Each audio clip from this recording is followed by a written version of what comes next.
Madagascar, the tropical paradise famed for producing 80% of the world's vanilla, sits atop a gold mine of sweet, aromatic fortune. For centuries, this little pod has shaped the island's destiny, from its colonial past to its modern-day vanilla monopoly.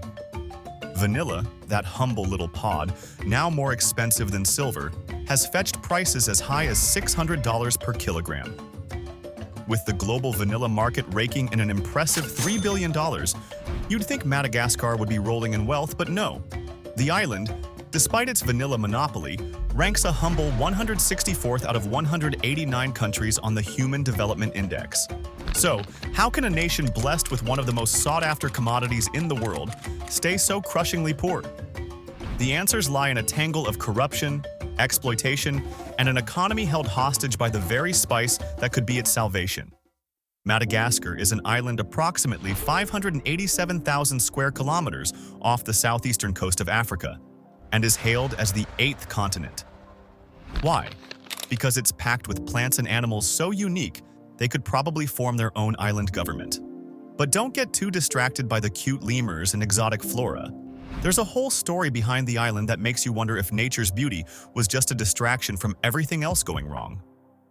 Let's go back roughly 1,500 years. You might assume that the first humans to set foot on Madagascar came from nearby Africa, but surprisingly, they didn't. They paddled all the way from Southeast Asia, presumably because nothing says adventure like crossing the Indian Ocean in a canoe. These Austronesians brought agricultural skills that would shape the island's future, or at least set the stage for a series of increasingly bad decisions. They eventually blended with African Bantu settlers, creating the Malagasy culture we know today. But before you start feeling all warm and fuzzy about this cultural fusion, just wait. Trouble was already on the horizon, lurking in the form of the Europeans. Jump ahead to the early 16th century. Madagascar is about to become a major trading hub, linking Africa, Asia, and the Middle East. Things are looking up. And then the Europeans show up. First, the Portuguese sailed by, but the French stuck around and firmly established their presence. By 1896, the French had claimed Madagascar as their own. Not because they wanted to soak up the sun on its beaches, but because they saw dollar signs, or rather, franc signs. Madagascar became the French version of a plantation paradise: coffee, rice, and vanilla. But while the French were busy turning Madagascar into their own personal grocery store, the Malagasy people were left with, well, pretty much nothing. Because when colonial powers say, "We're here to help," what that actually means is, we're here to help ourselves. The French extracted resources, built up plantations, and left the locals in poverty, mesmerized with all the wealth being shipped off to France. Sure, Madagascar finally gained independence in 1960, but by then, the damage was done. The infrastructure built during colonial times was designed to funnel the island's riches out, not to benefit the Malagasy people. And let's not even get started on the economy, which is still as dependent on exporting raw materials as it was back in the colonial days. Vanilla, coffee, gemstones, you name it. If it grows or sparkles, it's shipped off. Today, despite being the world's largest vanilla producer, Madagascar is one of the poorest nations. Over 70% of its people live in poverty. So, what happened to all that wealth? Vanilla's story begins far from Madagascar, in the lush rainforests of Mesoamerica. The vanilla orchid is native to the region that includes modern-day Mexico, and for centuries, it was cultivated by the indigenous Totonac people. Vanilla was so prized by the Totonacs that they considered it a gift from the gods. The Aztecs, who later dominated the region, also valued vanilla and used it to flavor their royal chocolate drinks. Vanilla first came to the attention of Europeans in the early 16th century when Spanish explorers, led by Hernán Cortés, encountered it in the court of the Aztec Emperor Montezuma. The Spanish brought vanilla back to Europe, where it quickly became a luxury item, used to flavor everything from sweets to perfumes. However, the Europeans faced a significant challenge. Vanilla orchids only grew in Mexico. The reason for this was the orchid's dependence on a specific species of bee, the Melipona bee, to pollinate its flowers. For nearly 300 years, vanilla remained a rare and costly commodity, as no one could figure out how to cultivate it outside of Mexico. That all changed in the early 19th century, when French colonialists introduced vanilla orchids to their tropical colonies, including Réunion and Madagascar. However, the orchids wouldn't produce beans because the local pollinators were absent. Then came the breakthrough. In 1841, a 12-year-old enslaved boy named Edmond Albius, working on a French plantation on the island of Réunion, discovered how to hand-pollinate the vanilla orchid. Albius's simple yet ingenious method involved using a small stick or blade of grass to transfer pollen from the male to the female part of the flower. This discovery revolutionized the vanilla industry, as it allowed vanilla to be cultivated in tropical regions outside of Mexico. Thanks to Albius's discovery, vanilla cultivation spread to Madagascar, where the climate and soil were ideal for growing the orchid. Madagascar soon became the world's leading producer of vanilla, and by the late 19th century, the island was supplying vanilla to countries around the world. Vanilla was no longer a rare luxury. It became an essential flavor in foods, drinks, and perfumes. But while the world's appetite for vanilla grew, the people of Madagascar saw little benefit from the booming trade. Today, vanilla remains a labor-intensive crop, and the process of hand pollination is still required.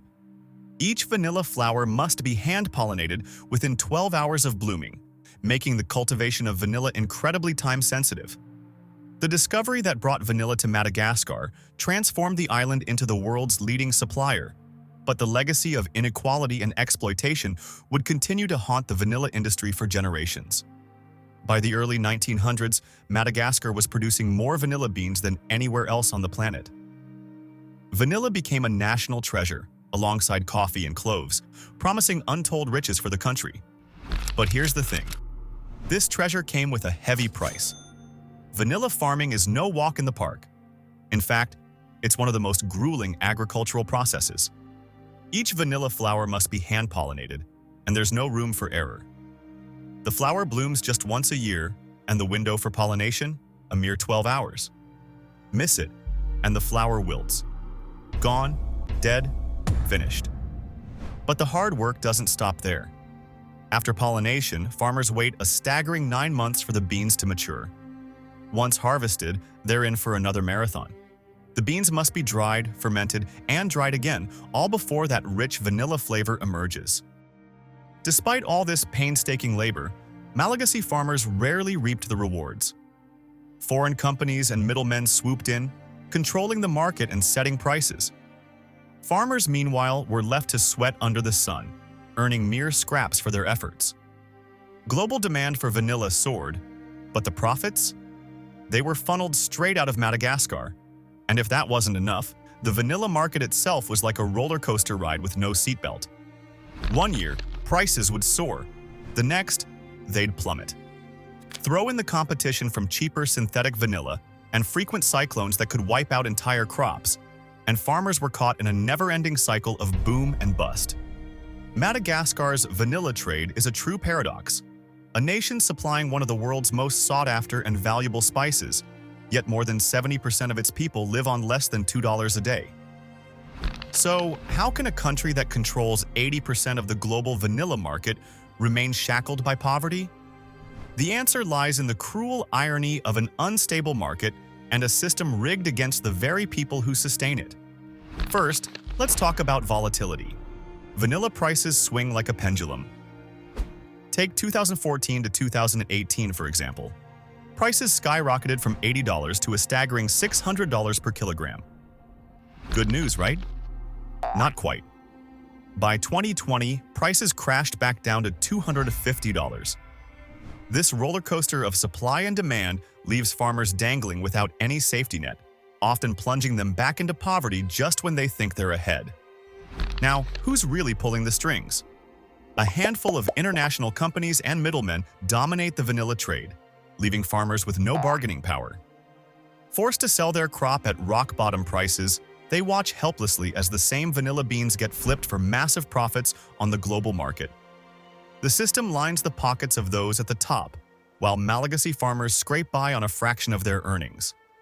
The situation is made even worse by the ugly underbelly of the vanilla trade, crime. As prices rise, so do theft and violence. Farmers are so desperate to protect their crops that many harvest early, producing lower quality vanilla just to avoid thieves. And if you think theft is where the danger ends, think again. Some farmers have paid for their vanilla beans with their lives. And then there's the labor. Vanilla cultivation is a grueling process, requiring thousands of hours of work, often without formal contracts or protections. It's common for children to labor alongside their parents just to keep food on the table. Add the environmental destruction caused by deforestation for agriculture, and you're left with a broken system that threatens both people and nature. So, how can a market worth billions leave its producers with nothing? The answer isn't just bitter, it's tragic.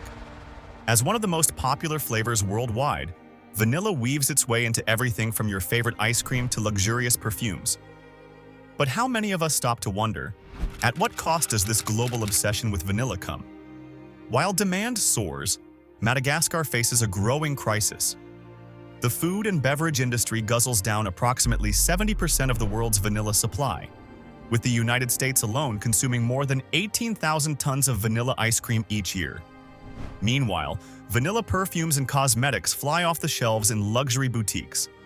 And as the world craves more natural and organic products, it's clear that the industry needs solutions that benefit not just consumers, but also the farmers who labor to produce this precious spice. One of the most promising developments in recent years has been the rise of fair trade and organic certification programs.